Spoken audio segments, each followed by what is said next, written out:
اللهم لا تضيع لنا تعبا ولا مجهودا، ولا تجعل دعاءنا مردودا. اللهم لا تريني في دراستي هما يبكيني ولا عملا يلهيني. اللهم وفقني في دراستي وكن لي عونا ومعينا. اللهم إني أسألك درجات تشرح صدري وتفرح قلبي. اللهم سهل علينا السؤال وارزقنا راحة البال. رب اشرح لي صدري ويسر لي أمري، واحلل عقدة من لساني يفقه قولي. اللهم لا سهل إلا ما جعلته سهلا، وأنت تجعل الحزن إذا شئت سهلا.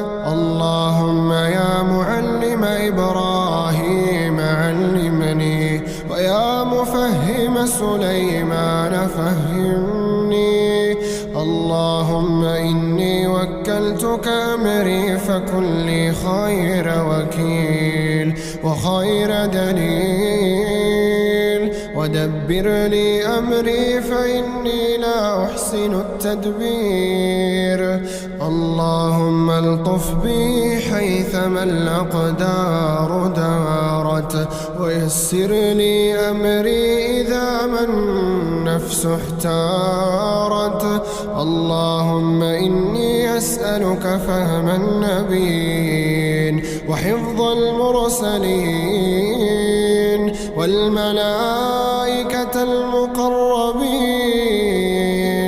اللهم اجعل ألسنتنا عامرة بذكرك، وقلوبنا بخشيتك، وأسرارنا بطاعتك، إنك على كل شيء قدير.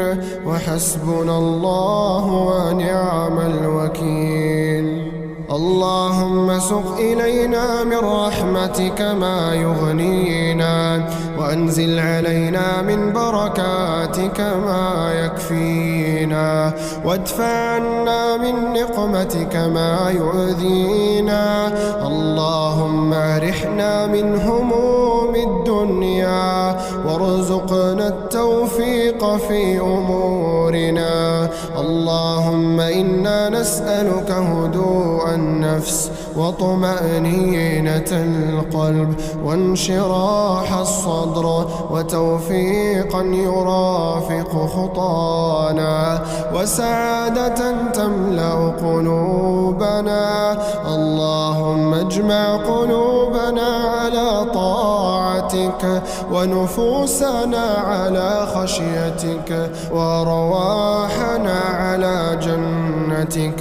ونسألك اللهم السلامة في ديننا، والأمن في أوطاننا، والصحة في أجسادنا وأبداننا، والمغفرة لآبائنا وأمهاتنا، والبركة في أرزاقنا.